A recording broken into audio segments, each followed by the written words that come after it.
Attention swimmers, we've got some new shows coming. That's right, new shows. But there's no kids under 17 allowed. So that's new too. Adult Swim premieres next.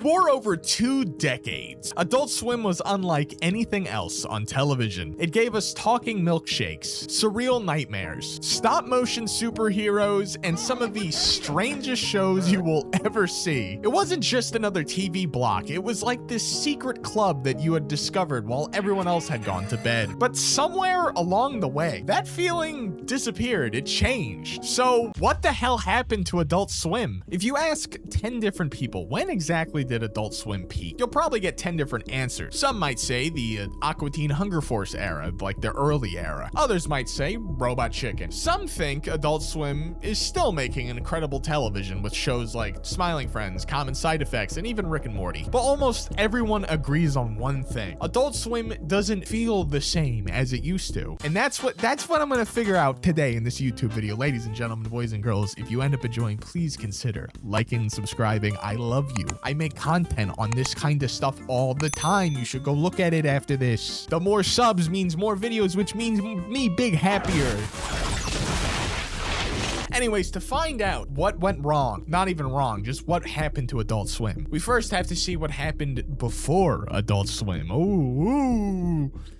Will you just shut up for 3 seconds?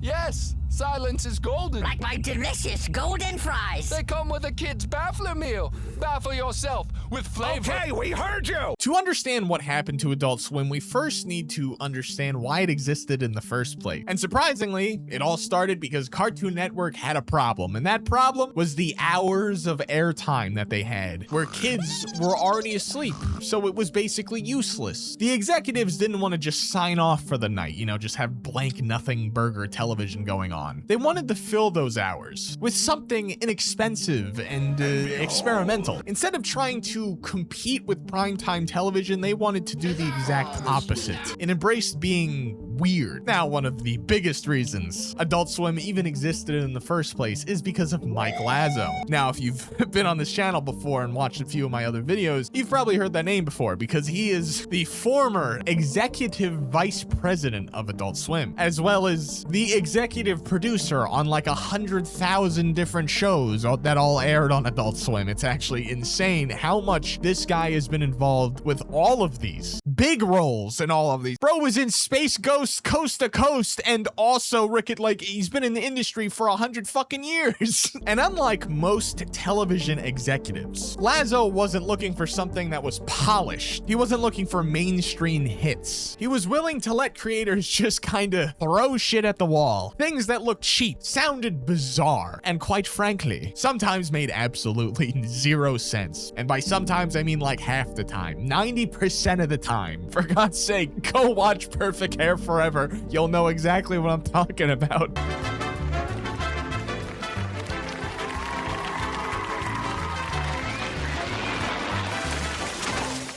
I have sex with dogs! What's up with that? Some of these shows are, oh man, I love this channel so much. But before I tell you about Mike Lazo basically kickstarting this entire thing, why did they give him this chance in the first place? Well, I'm gonna tell you. By the early 1990s, primetime animation for adults was experiencing a genuine renaissance, largely driven by Fox. The Simpsons, MTV's Beavis and Butthead, King of the Hill, South Park, Daria, even though I've never even watched that once. MTV's Liquid Television. These proved that there was an actual audience, a primetime audience for adult animation. It could work, but they were still networks and shows that were playing by the rules, very conventional rules, right? Fixed episode lengths, advertiser friendly, mostly. Some had serialized narrative arcs. Adult Swim would eventually occupy a completely different space entirely. Late night,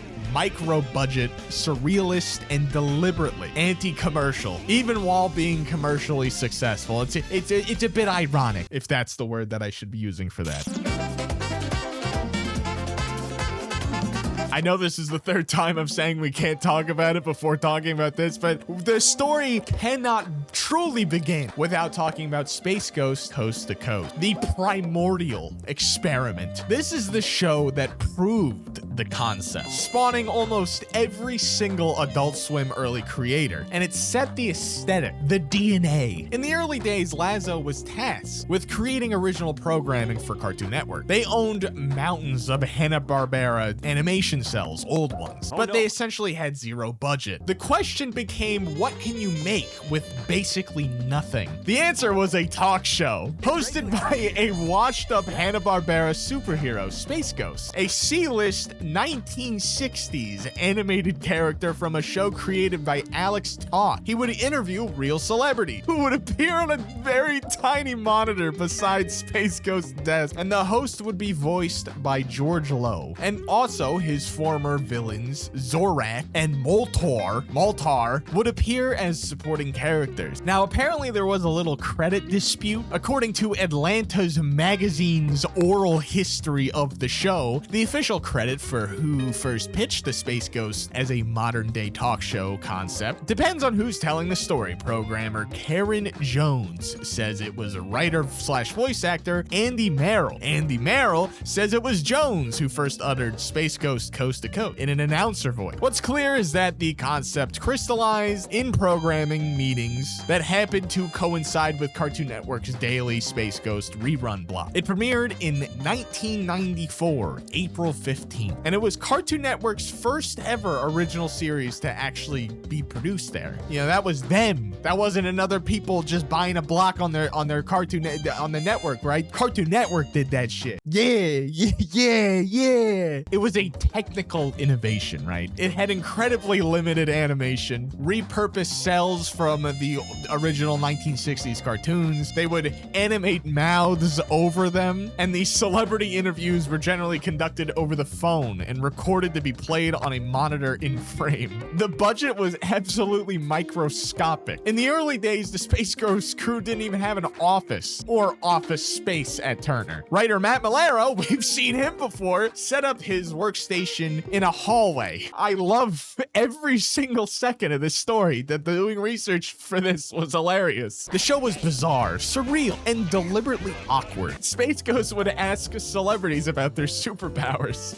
The interviews were edited in post, so the celebrities' actual answers would be mismatched with completely different questions from what they were actually asked. Guests would range from Bjork to Timothy Leary to Ben Stiller. And the famous Conan O'Brien episode is considered a landmark, a jaw-dropping exercise in absurdism that confused and delighted viewers who caught it on what was essentially a children's cartoon channel. And this show launched the careers of so many people, especially those who would go on to build Adult Swim. Dave Willis and Matt Bolero, the Aqua Teen Hunger Force people, Adam Reed and Matt Thompson, C-Lab 2021, Archer, Michael, I'm sorry, I'm gonna butcher your name, Michael Awileen, Harvard Birdman, attorney at law, later president of Adult Swim, Andy Merrill, C. Martin Crocker, Keith Crawford, all came through Space Ghost. Lazo himself has described it as a singular gag gathering of creative people who shared this wavelength, right? And by the late 1990s, the success of Space Ghost had convinced Turner to expand. Ghost Planet Industries, the production studio Lazo had created to make Space Ghost, changed its name to Williams Street in 1999, the year that I was born. March 26th, wish me happy birthday. I'm 27 and I'm broke. Help me. Send me money. Send me money. I'm kidding. No, I'm not actually kidding. Do that. Send me money. I want to make my mom proud. Just like and subscribe is enough. I'm kidding. I want to earn this shit. I want to earn it. And they named it that because that is the street in Atlanta where they were headquartered. In December 2000, almost a full year before Adult Swim even officially launched, Cartoon Network began quietly airing pilots and early episodes of new Adult Swim aimed shows. Not Adult Swim AIM. What are you, stupid? Adult aimed shows. My God, the heat's getting to me. It's Florida in the summer. Listen, leave me alone. In the very early mornings, mind you. No promotion, no designation, no fanfare, just complete stealth broadcast, which included Aqua Teen Hunger Force. You remember that one? I made a video on that one. That one's pretty popular. D-Lab 2021, a show I should make a video on, to be honest. Harvey Birdman at Law, and The Brack Show, a spin-off to Space Ghost, featuring the character Brack. The stealth strategy, though, was deliberate, I would hope. Cartoon Network president at the time,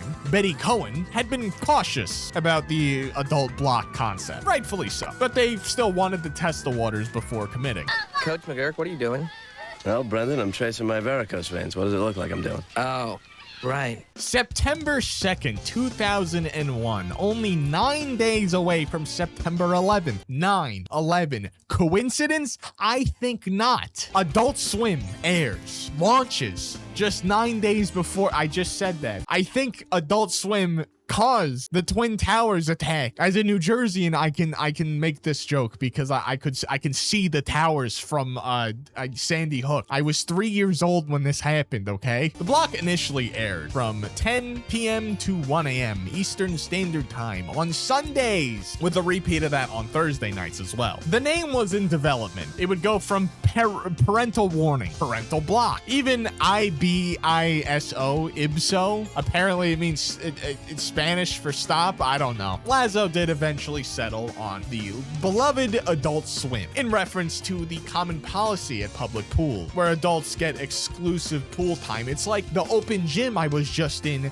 6 hours ago, where they have adults only time at the basketball court, so only the adults play, and then there's still kids there who get in the way when we're playing a full court game competitively. Little shits. Little pieces of shit. Why don't you go outside in the 90-degree weather and die? How about that? How dare you play basketball near me? I hurt my thumb. The launch night lineup. The premiere of Home Movies, Director's Cut, a show Adult Swim had rescued after it was shelved by UPN. Lazo apparently only watched 2 episodes before just yelling, buy it. And I can agree with that sentiment. Home Movies is, oh man, I gotta make a video on that too. I got so many fucking ideas in my brain, but I'm too lazy to do anything. The first anime on the block, Cowboy Bebop. What a fantastic thing to start with.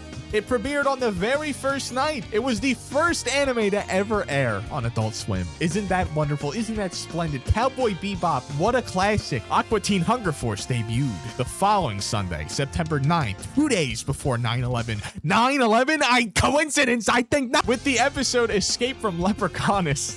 Wait, Leprechaun Polis. That's the fucking first episode that aired? Well, at least with the actual Adult Swim, I know they aired the pilot, but that's the fucking second episode? That one's a banger. I like that one. Granted, I like most Aqua Teen Hunger Force episodes. They're all generally pretty good. You should watch it if you haven't, and you should watch my video on it. I made 4 videos on Aqua Teen Hunger Force. Isn't that wonderful? Adult Swim had launched during a very specific time in American culture. It was post.com bust, right? It was post the explosion of the .com bubble, right? But pre-social media, where young adults, like myself, even though I was like a child and still watched Adult Swim, were glued to cable, even in late into the night, right? And the internet was still a novelty. Most people didn't have access to it. And if they did, it was very limited. You know, it was like those big, chunky white computers. You know, you go on Armor Games and get like a million viruses because you clicked on something incorrectly or some shit. Armored Games I don't even think existed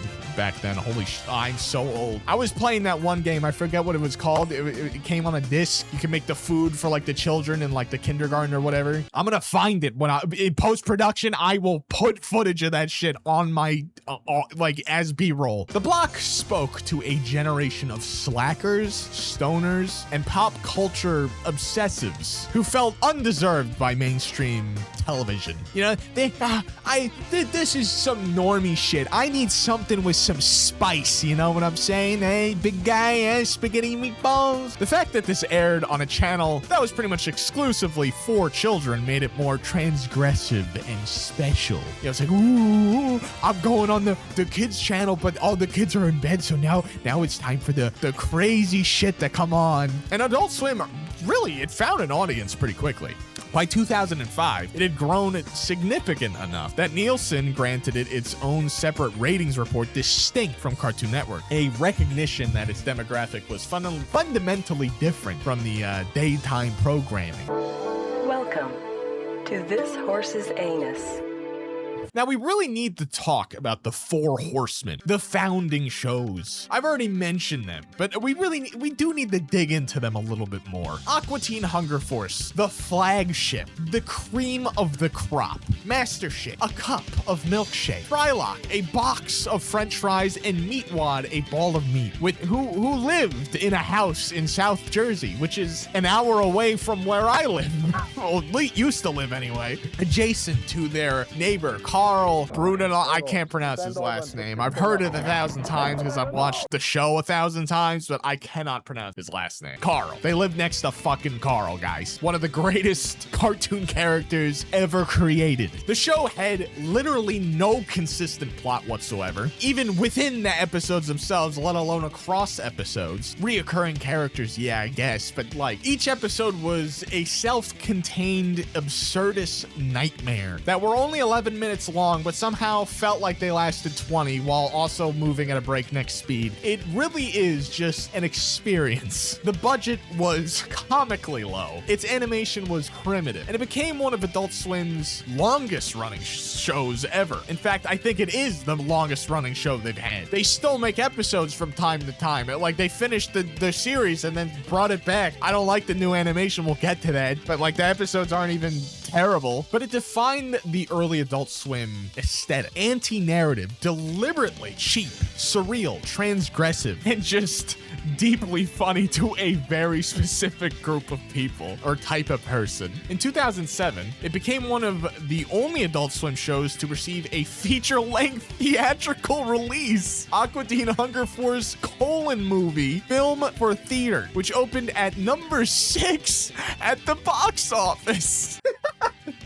I could talk about Aqua Teen Hunger Force for hours, like I said already. If you want to learn more about it, I have a video on it right now on the channel. Hopefully I get to cover every single show I talk about in this gigantic video that's probably going to take me a million years to edit. Can't wait to do that. C-Lab 2021. Using repurposed cells like Space Ghost Coast to Coast from the 1972 Hanna-Barbera show C-Lab 2020, funny that we're past these years now, Reed Thompson created one of the most influential Adult Swim shows aesthetically. Captain Murphy ran an underwater research station where everyone regularly died, came back to life, and died again. The show leaned very hard into nihilism, randomness, and what critics would later call anti-comedy. It was doing what Always Sunny in Philadelphia would later make mainstream. Dark, consequence-free comedy about very deeply flawed people. It's actually crazy. That parallel's crazy. Now, I can't believe that. Adam Reed, who later left after season 2 and would later create Archer, brought a particular sharp-edged sensibility. Reed has cited this show as foundational to everything he has later created. Take a drink every single time I said later in that segment. Holy shit.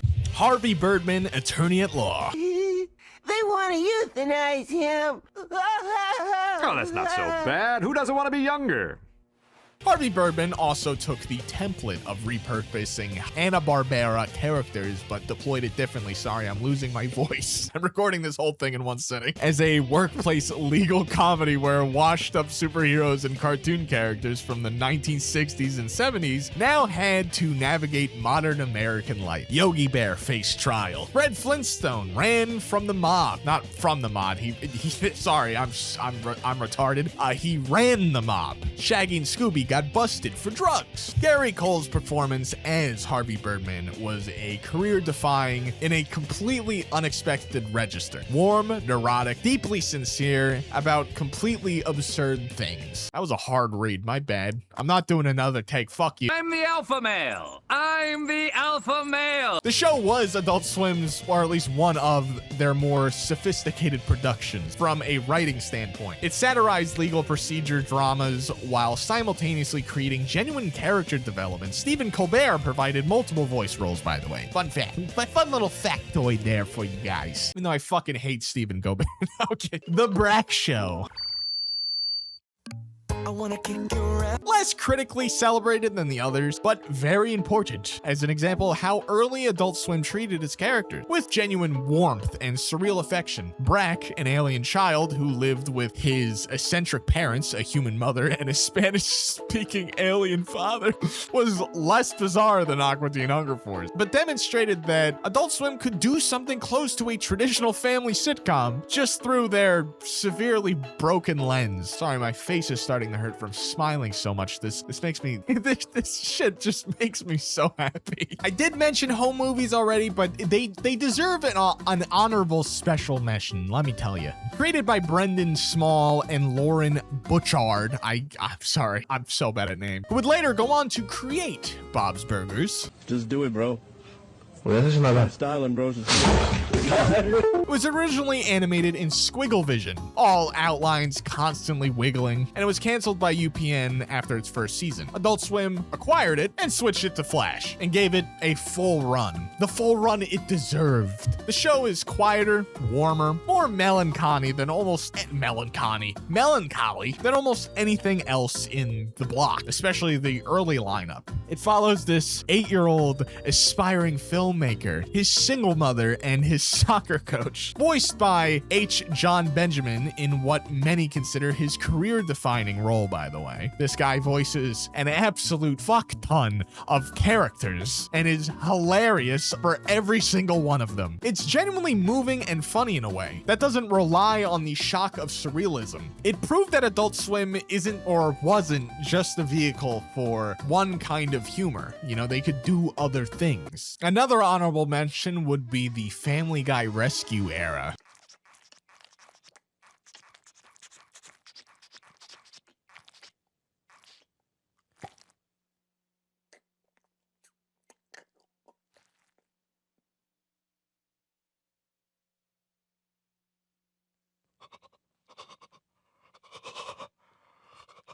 Adult Swim's relationship with Family Guy is one of the most significant stories in modern television economics. Fox had canceled Family Guy in 2002. Holy shit. After a low rating, Adult Swim had acquired the rerun rights and began airing them in 2003. The show's rating on Adult Swim were extraordinary. So extraordinary that Fox not only bought back the rights, but cited Adult Swim's performance as part of the justification.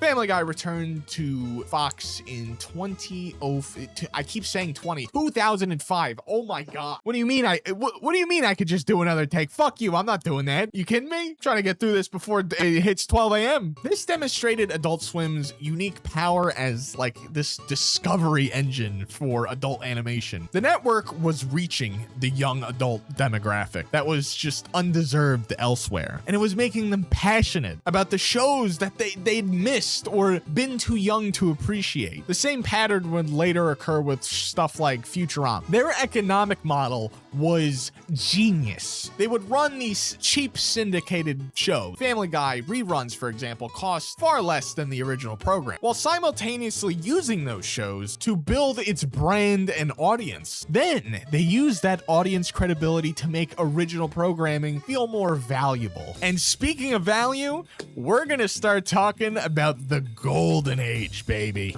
So, Glinda the Good Witch is here. Bring me my rape shoes.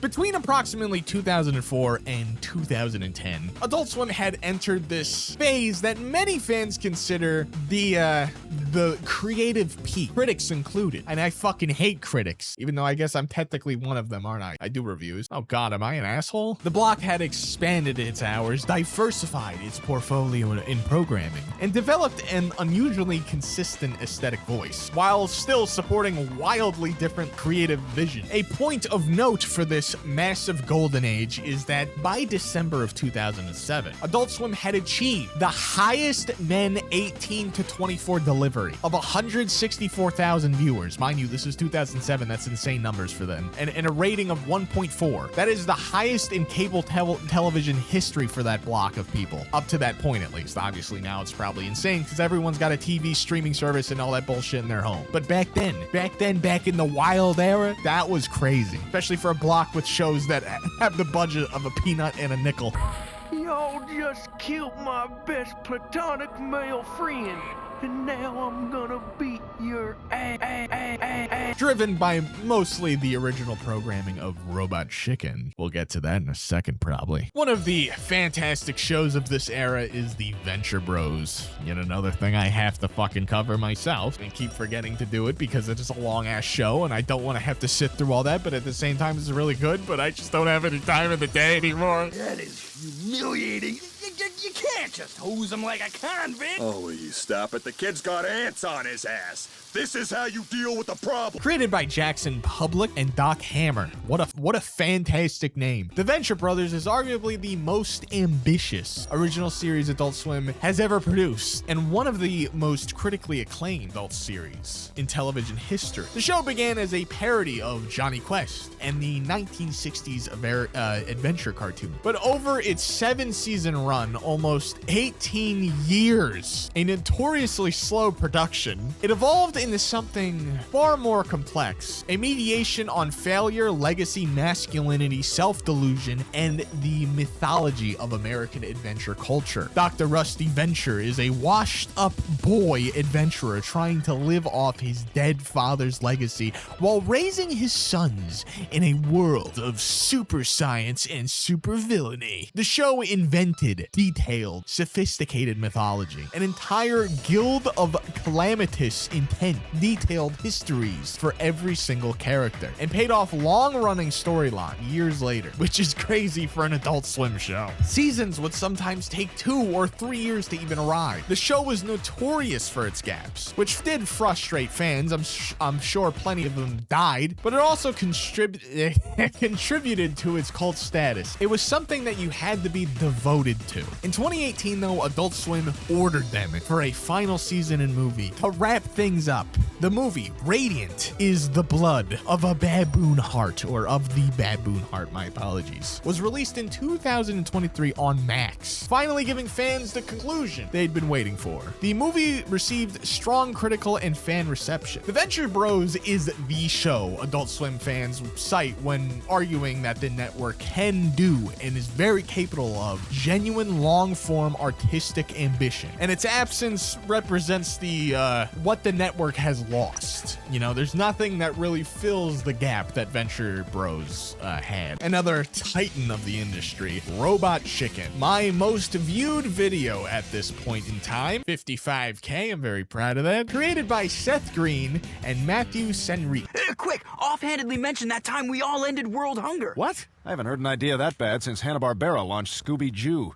Like, would you do it for a Scooby snack? One Scooby snack for all the work I do? I go into a dungeon, I expect at least 2, maybe 3 Scooby snacks. Robot Chicken is a stop-motion animation sketch comedy using action figures and toys. Its format, a rapid-fire series of parody sketches. Many of them extremely short. It's like watching shorts, scrolling through them, but it's all the same bullshit. It was influenced by Seth Green's previous work, but also by the internet meme culture of the mid-2000s.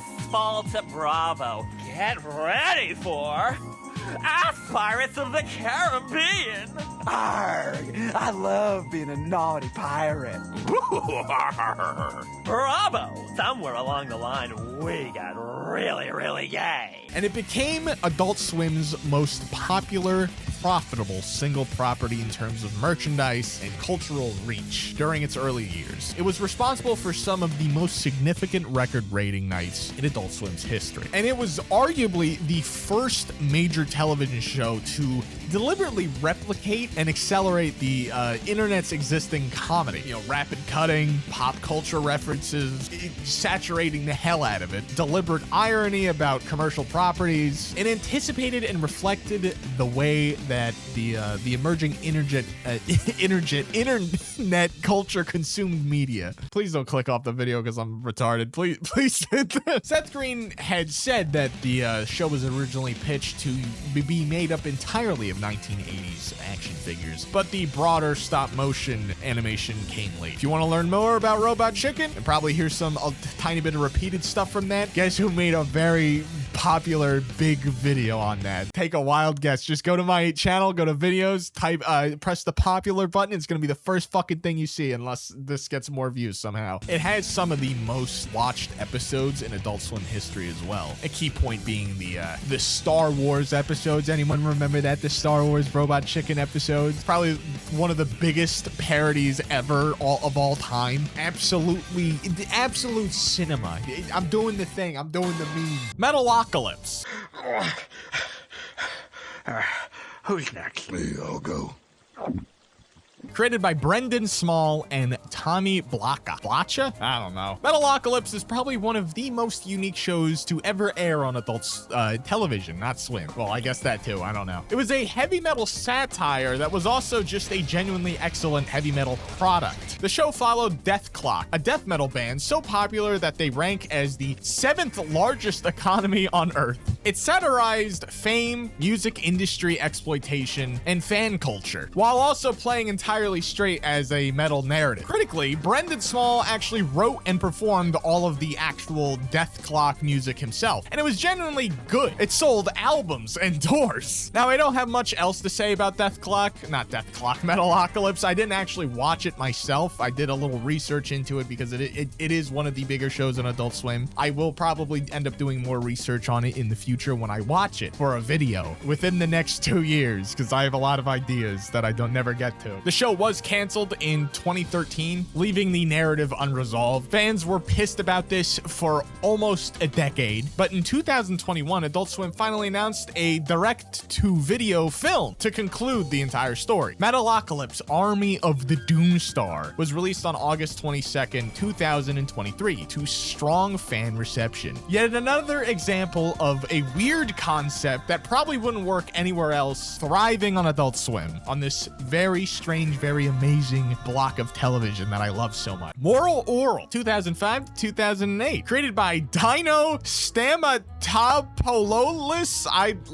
Listen, you can't even blame me for not knowing how to say this one. Dino Hippopotamus, that's your fucking name now. I mean, his name's Dino, that's pretty sick. I like dinosaurs. Moral Oral began as a fairly direct parody of Davey and Goliath, the religious clay animation children's show, but quietly evolved into one of the darkest things Adult Swim has ever aired, which is saying something. What was the setup though? What's the setup for Moral Oral? Oral Puppington is a devoutly religious 12-year-old in a small, deeply hypocritical town of Moralton. Really on the nose with that one. Generally, each episode aired with or began with Oral mishearing or misapplying some kind of religious lesson in increasingly transgressive ways. But across its run, the show gradually shifted from broad satire to something genuinely agonizing, talking about stuff like alcoholism, domestic abuse, sexual repression, and the way dysfunctional families kind of transmit their damage across generations. You know, all the fun stuff, all the fun things. But the season 3 pivot, however, the final season, which Adult Swim ordered to essentially be a partial season, largely in response to the controversial finale season 2 where Oral's father shoots him while drunk, became one of the most most acclaimed seasons in television history, or I guess Adult Swim history, I don't know. Episodes like Numb or Trigger are frequently cited by fans as amongst one of the most emotionally devastating animated content ever created. They went into some deep shit with this show, all right? This little claymation, thank God.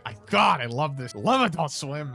Moral Oral is evidence that Adult Swim could achieve something that took animation more seriously as this dramatic form rather than a comedic one, although it was also pretty funny in a really fucked up kind of way. It's routinely listed as amongst one of the greatest animated series of the 2000s. Now, if I had to pick a favorite, which would be very hard because all of the shows I talk about in this video are fantastic, amazing, definitely on my top, 100 shows ever kind of thing, maybe top 10 even, perhaps. But this one, Xavier Renegade Angel. Dead child is like pudding. The proof is in the fact that he probably looked like pudding when he got hit by that car. And I think it's time you be putting his chocolate memory to rest. Rest? Oh, have one of the green ones. They'll help you rest. You want to rest? Huh? No, I don't believe in pills. There's a pill for that too. Here.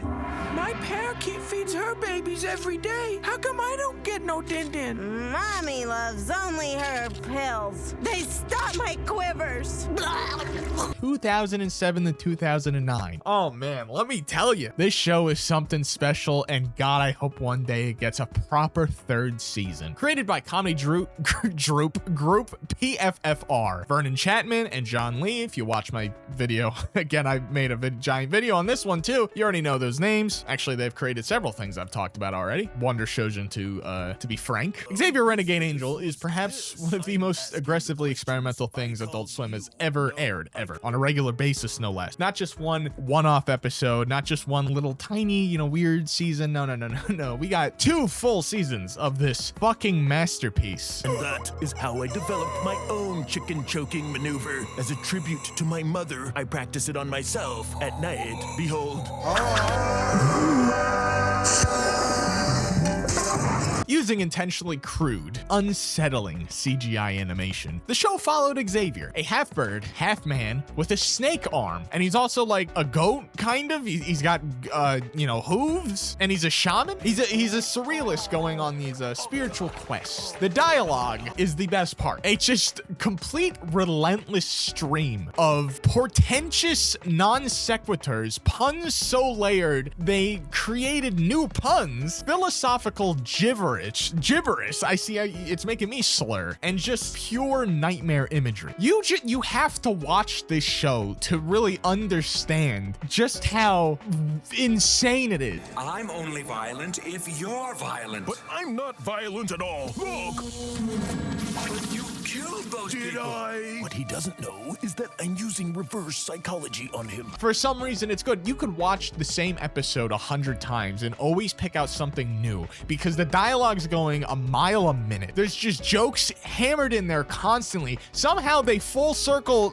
ending half the time to whatever bullshit was happening in the beginning of the episode that had nothing to do with the rest of it. It doesn't make any sense, but at the same time, there are lessons and weird things that do make sense, but not really. Basically, nothing made sense and everything felt meaningful. It was a very acquired taste, but something I think you should at least try once. I know I've already self-advertised enough, but I'm telling you, go watch the video I made on this show, and then just go on Adult Swim on YouTube and go watch the whole fucking thing. I'm pretty sure there's a playlist of every episode on their channel. I'm begging you, this show needs more fans. But the show perfectly illustrates the tension within Adult Swim between shows that could find mainstream appeal, like Robot Chicken, Family Guy, and shows that existed almost as formal experiments in how strange television could get before viewers actually turned off. Many Adult Swim fans consider Xavier unwatchable. I think they're pieces of shit and deserve to die, but in Minecraft. But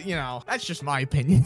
Others would consider it the objective true opinion, which is it's the network's artistic peak. But Xavier did influence a generation of internet comedy and like anti-humor. humor. The aesthetic of jokes that are funny precisely because they refuse to actually be jokes. Shows like Tim and Eric explicitly acknowledge PFFR's influence. Speaking of Tim and Eric's awesome show, Great Job, 2007 to 2010. Tim Heidecker and Eric Warheim had started on Adult Swim with Tom Goes to the Mayor, a deliberately ugly, uncomfortable show that satirized small town bureaucracy. But Tim and Eric, awesome show, Great Job, was something different. The show was constructed to look like the worst public access television imaginable. Garish graphics, incompetent acting. I remember when I was just a boy.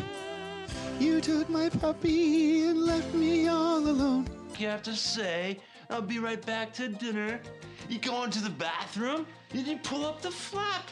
That's a simple Velcro flap on your skin. Dinner, dinner, dinner. Dinner. Broken editing, fake infomercials, children's show aesthetics deployed for deeply adult purposes. Guest stars were deployed in deliberately degrading or bizarre scenarios. The comedy operated on a register of profound discomfort. Humor came from recognizing something in the badness. The specific badness of local television, cheap local television to be exact. Something that's pretty much died out in today's era, but was pretty frequent back then in the before time when I was like 10 years old. Failed performance, uncanny valley of normalcy. It was essentially early mainstream style of cringe comedy that had been bubbling under the surface of internet culture. The aesthetic was directly influenced by internet culture, at least early internet culture. You know, that genuinely terrible content that would circulate through people's emails and shit, and really early YouTube videos. You know, the real slop, the genuine garbage that had soul, damn it. It had soul, though. They were making art out of a very specific texture of media incompetence. Apparently, Adult Swim would actually ask Tim to get as weird as they possibly can be, showing that the network was in a weird position that it was like a creative sanctuary, basically. Tim and Eric's influence on comedy was enormous. They essentially created an aesthetic for most of what is now called anti-comedy and influenced Eric Andre, Zach Gaffigal, I can't pronounce his last name, I'll just put it in the chat again. Not chat, on the video, whatever. And a generation of comedians who treat discomfort as a primary comedic tool. Yet another banger alert for this final little show I'm gonna mention in the golden age of Adult Swim, of course. Ladies and gentlemen, boys and girls, the Boondocks. I am the stone that the builder refused. I am the visual, the inspiration. Can a nigga borrow a French fry? And my first thought wasn't, oh my God, he said the word, the N-word. It was, now how is a nigga gonna borrow a fry? Nigga, is you gonna give it back? 2005 to 2014. Based on Aaron McCruder's newspaper comic strip, The Boondocks was Adult Swim's most explicitly political show, during this period at least. Followed Huey Freeman, a young black revolutionary intellectual, and his brother Riley, living with their grandfather in a predominantly white suburb of Woodcrest. The show engaged directly with race, politics, American media, cultural hypocrisy, you know, all the funny bullshit. But it did it in ways no other show in Adult Swim attempted. Episodes would parry stuff like Bill O'Reilly, BET, the Iraq War. We was in Iraq. What did you do? We was looking for weapons of mass destruction. Did you ever find them? You know goddamn well we ain't find them. What are you, some kind of political humorist? You Gary Trudeau up in this bitch? Tyler Perry, the 2008 election, and hip-hop culture, with satirical sharpness that generated real controversy. Now, there was a controversy with the hiatuses, that it would go on, you know, little breaks. It was like Steven Universe, right? Boondocks, Steven Universe, basically the same show. This created significant tension with McCruder and the network, because obviously, man, the Boondocks, people love this shit. We want to get that on the network, but McCruder's like, shit takes time.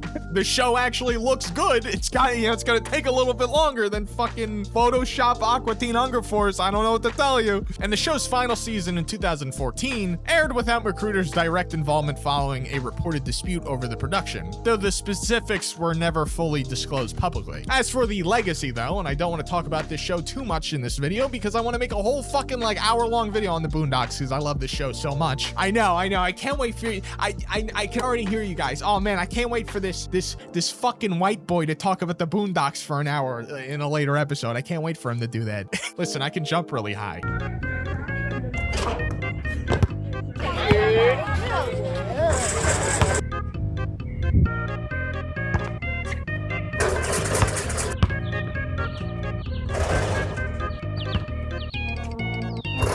It remains as one of the most culturally significant shows on Adult Swim ever, or honestly, of any show or network. You have probably seen a Boondocks meme here or there at some point in your life if you scroll through social media at all. And its absence from streaming has frustrated fans. It was pulled from HBO Max during the WBD content merge. The show's engagement with race was more direct and challenging than almost anything on Adult Swim television during its run, which is crazy because, you know, Adult Swim they're pretty fucking edgy. Like, my favorite is when they parodied the teacher who is like, you know, I'm not gonna say in the video because I don't want to get demonetized. It's like, can a motherfucker borrow a fry? Bitch, what do you mean borrow? You gonna give it back? You know, that shit's so funny. Now, by the late 2000s, Adult Swim wasn't just another late night programming block. It had become a cultural phenomenon, mostly due to the shows I just talked about, that had turned the network into one of the most unique brands on the face of the fucking planet. If you were a fan of weird animation, there really wasn't else quite like it. But while Adult Swim was reaching its peak, something much bigger was brewing in the background, you know, growing like a plant, like a seed. The internet was changing the way people consumed entertainment forever.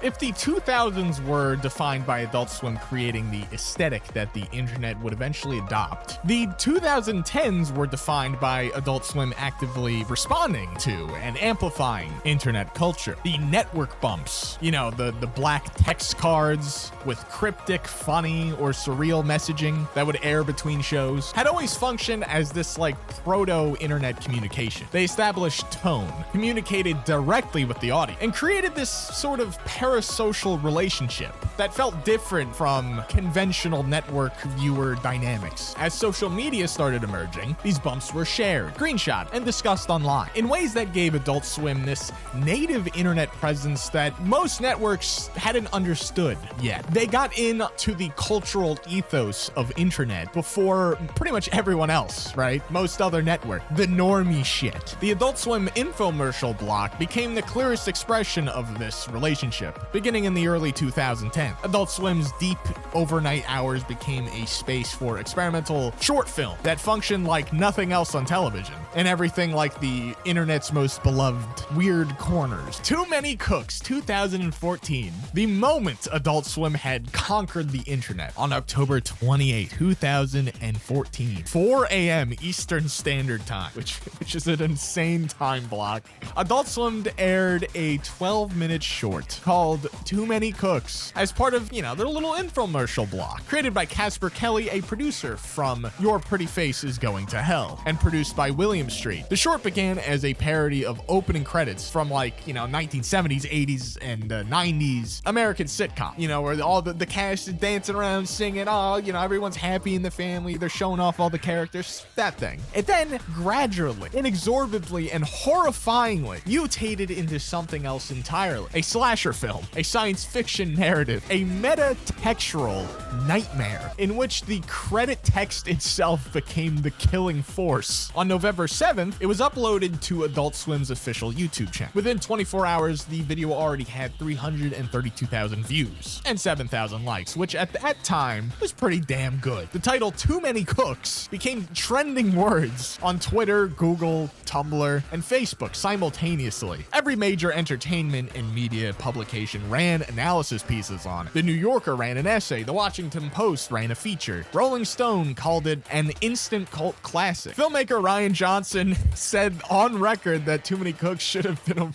nominated an Academy Award for Best Live Action Short Film, although it was ineligible because it didn't get a theatrical release. Mark Hamill, Simon Pegg, Edgar Wright, Richard Kelly, Penn Jillette, Zach Braff all publicly praised it. The WandaVision team even directly cited it as later inspiration, or later cited it as direct inspiration. Sorry, I'm a little fucking stupid, apparently. I can't read my own words I just wrote down like 20 minutes ago. But this was yet another cultural achievement of the amazing, fantastic Adult Swim, right? It could operate natively as this viral internet landscape. For God's sakes, this short film that aired at 4 o'clock in the morning became a global sensation. And then there's the Eric Andre show, which I'm sure everyone is aware of. You've at least seen shorts of it or something inspired by it. Created by, and starring Eric Andre, the show is one of the most purely confrontational Adult Swim has ever produced. Styled as this late night talk show. Me and my friends used to feed LSD to this little retarded girl in our neighborhood. Yeah. And we'd lock arms around her and go, nightmare, nightmare, nightmare, nightmare, nightmare, nightmare, nightmare, nightmare. You can't do that. It actually cured her retardation. Oh. The Eric Andre show operates on a principle of maximum discomfort, destroying the set, abusing guests, booking celebrities where Andre just acts in incredibly impossible ways, just making them just so damn uncomfortable, and then deploying co-host Hannibal Buress. Sorry, again, bad with names. Yeah, Flocka. Flocka. I go hard, nigga. Stankin' nigga, what the you thinking, nigga?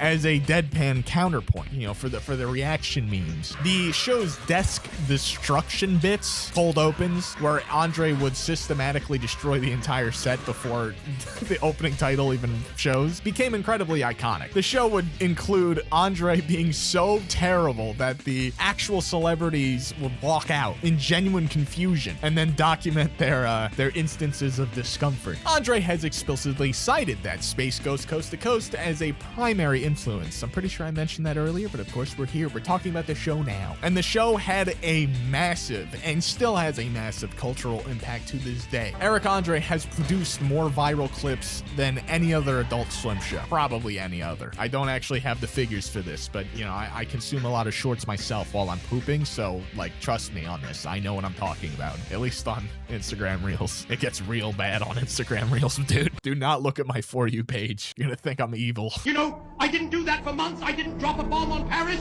Clips especially doing the ones where Eric Andre and Hannibal are conducting in-person interviews or stuff with random people on the street, or just trolling the shit out of them, going into a subway and asking people to feast on him because he's like a big thing of cereal, shit like that. The iconic let me in meme, remember that? And the show's still ongoing. Season 6 aired in 2023. Rick and Morty, 2013, holy shit, to present. 2013. I'm so old. Created by Dan Harmon, fired from his own show, Community, for chaotic leadership apparently, and Justin Roiland, who's been developing material through the internet native channel 101 Film Festival circuit. It was Adult Swim's biggest original production to date. Rick and Morty took the world by storm. I'm sure you all already know plenty about it. Crazy drunken scientist and his goofy little grandson that he pulls on these crazy ass adventures, Mostly episodic, but there's some narrative there, and fans seem to like the narrative ones a lot more than the episodic ones. There's a big split there. But in season 3, with the whole Szechuan sauce bullshit and Pickle Rick, people tormenting McDonald's restaurants. Rick, I'm Pickle Rick. It definitely left a stain. Rick and Morty became this normie status. It dragged in a lot of people that were very loud, and the show's quality seemed to kind of fall off, at least in the mind of many fans. I personally think the current season's pretty decent. Definitely a bit of a return to form, but there's no denying that it's on season 7 at this point, 6. There's definitely a decline there. Justin Roiland getting kicked from his own show for the allegations was kind of, pretty crazy too. That might have something to do with it. Apparently he wasn't involved with much of the creative process anyway, but Rick and Morty's still one of the biggest shows on Adult Swim. In fact, it might actually be the biggest one right now. Maybe not in history, but definitely more very mainstream. I mean, the season 3 premiere drew in like 2.3 million viewers, a record for Adult Swim at the time, and it won an Emmy for Outstanding Animated Program in 2018. And the season 7 premiere did not have a great reception. Apparently, season 7 had a 34% audience score on Rotten Tomatoes, the lowest of any season because Roiland wasn't there. You know, they were adjusting to the new voice actors. I personally thought the voice actors did a great job, to be honest. I didn't really find it distracting, but it did seem like that season was more so them getting into their creative mojo with this new, like how they wanted to push the show further. Seemed like one episode was great, then the next one was absolute dog shit, and it was like either or that entire season. But you know, the show's not going anywhere. They have this 70 episode order. It's gonna run through season 10 at least, with multiple spin-offs like The Vindicators and apparently one involving President Curtis. But Rick and Morty was a more conventional adult cartoon, like Family Guy, like American Dad, South Park, and that having a massive amount of success on Adult Swim definitely started to swing the pendulum a little bit, at least with fans and how they view the channel as a whole. But we'll get to that later. Before I begin talking about the decline, I do want to give a brief shout out to Toonami. Toonami was a block on Cartoon Network, originally airing from 1997 to 2008. The name combined cartoon and tsunami, and it was the action animation block of the channel. Originally hosted by Moltar from Space Ghost, but then it transitioned to this CGI character named Tom, which I'm sure if you're familiar with the channel or block, you're very familiar with Tom and his computer wife. Toonami's decision to air Dragon Ball Z starting August 31st, 1998, probably one of the most consequential programming decisions in American television history, or just history in general. The show's rating were so good that Funimation continued to do the English dub specifically for this block. The DBZ run on Toonami genuinely created the American anime fandom. Like, it had a massive role in it. Toonami brought so many people to like Naruto, Dragon Ball, Bleach, One Piece, and a bunch of other crap that I might have covered here or there on this channel, by the way.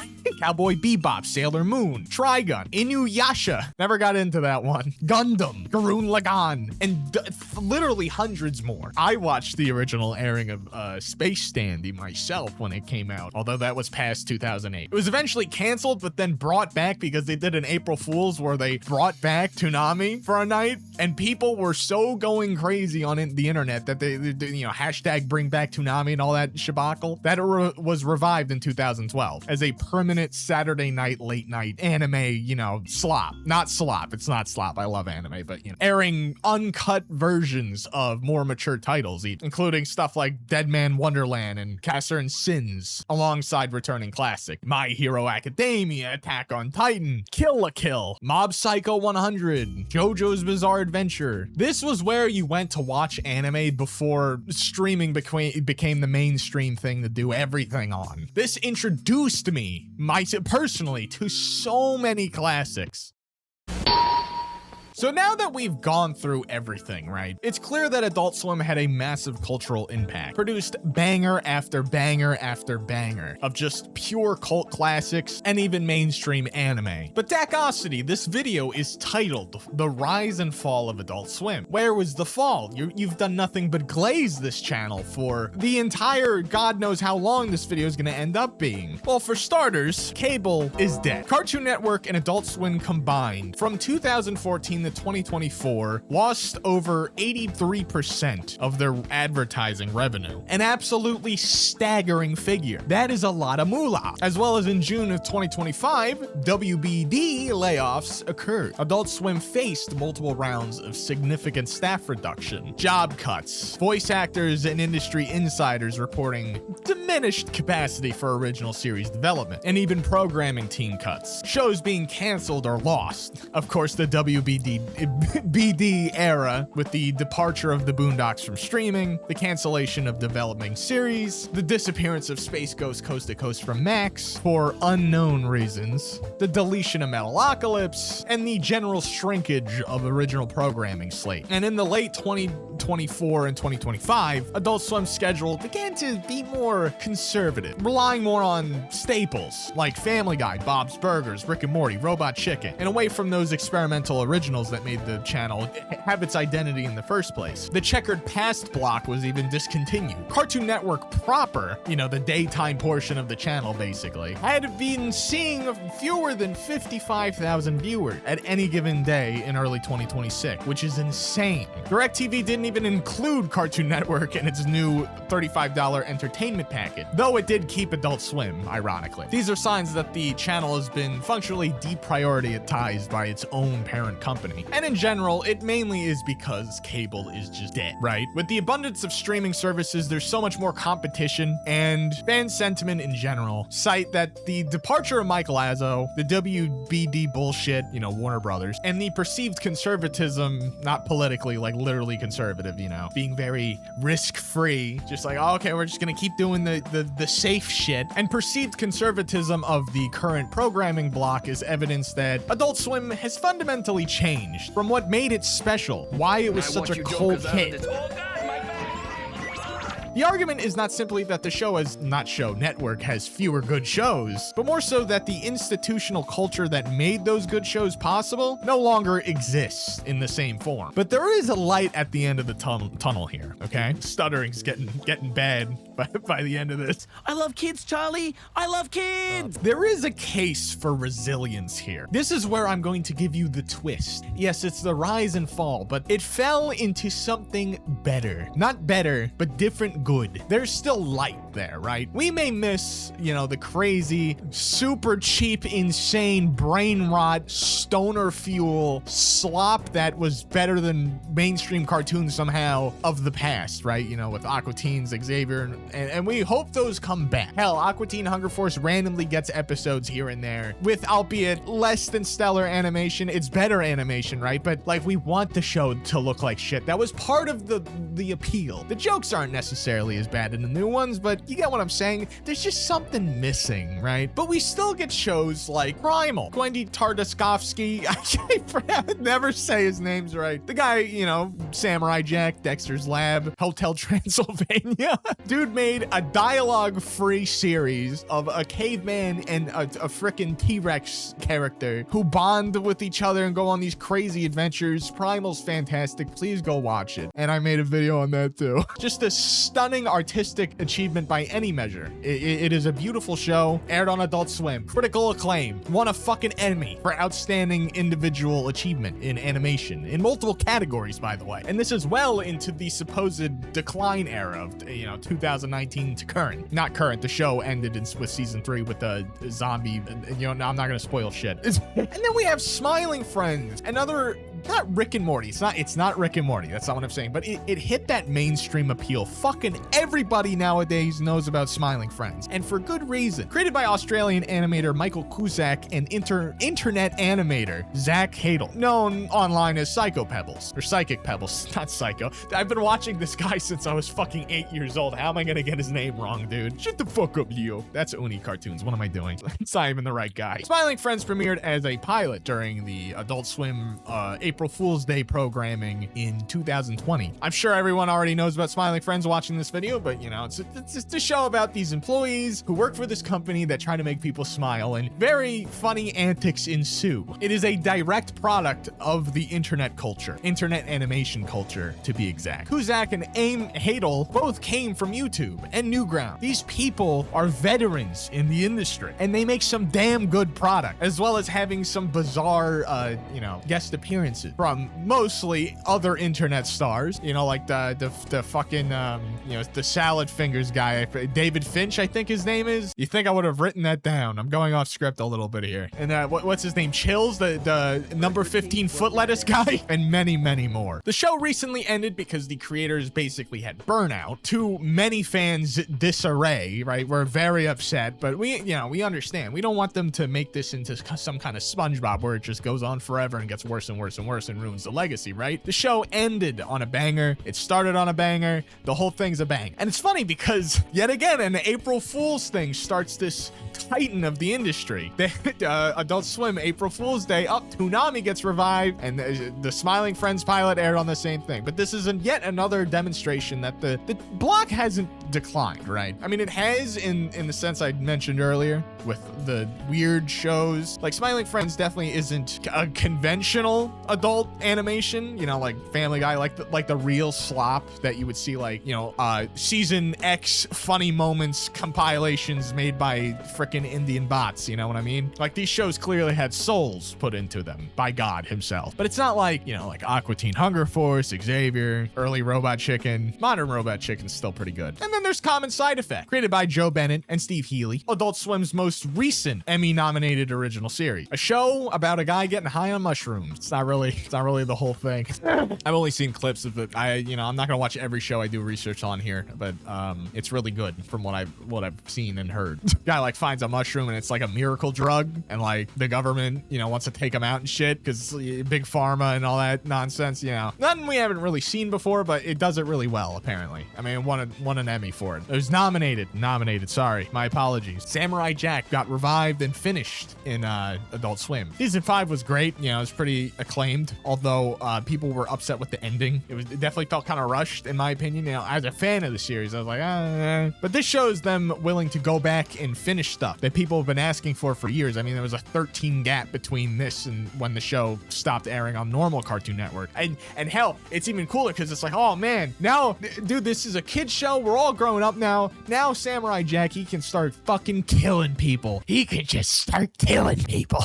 And there's sex. We get to see his penis live on that's none of that happens. But the show did get a TVMA when it was previously, you know, for kids. When it was on normal Cartoon Network. Samurai Fool. But I do want to zone in on the Smiling Friends point a little bit more here, because this can point Adult Swim in a really good direction that kind of pulls from their roots. Because yes, the landscape has changed, and that is probably the main reason why the channel changed itself. But they were always good with picking out very creative individuals who made very unique stuff that resonated with very particular audiences. And my God, how many times am I gonna say very here? And the fact that they gave two YouTubers essentially a whole show that ended up doing better than most shows on the planet at the time, Smiling Friends. Hopefully they continue to give people, you know, like just individual creators like that, not mainstream Hollywood slop guys, or chances. But we'll wait and see. We'll wait and see on that. It is a reversal of the traditional development pipeline. Rather than cable television discovering talent through conventional pitching processes, Adult Swim is slowly turning into something where it functions as a prestige platform for creators that already have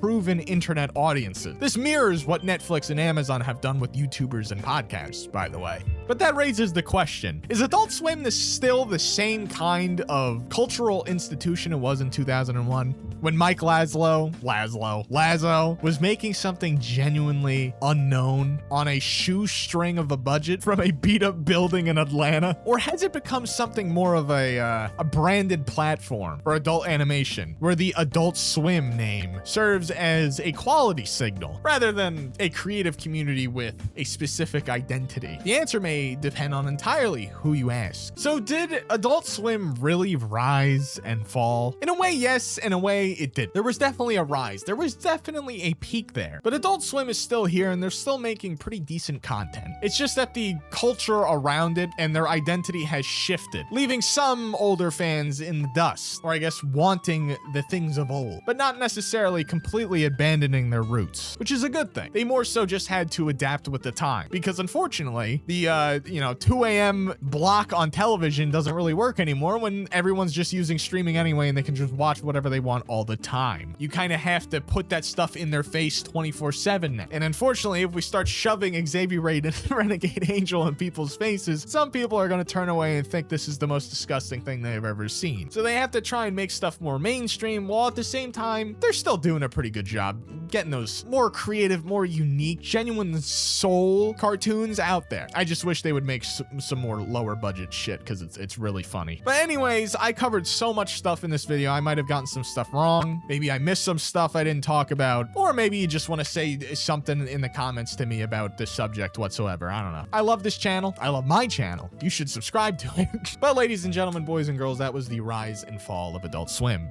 Bit of a clickbaity title, I know, I'm sorry. Because like I said, the twist is it really didn't fall. It's more of a change, like a butterfly into a caterpillar. Well, the exact opposite, but you know what I'm saying. Anyways, my name is Dakosity Live. I've talked about a ton of Adult Swim shit, as I already said in the video before. Please go check it out. I'll see you in the next video. Probably going to talk about the live action shows on Adult Swim next. I'm not sure yet, though. Love you guys, and I'll see you tomorrow, or probably in a week.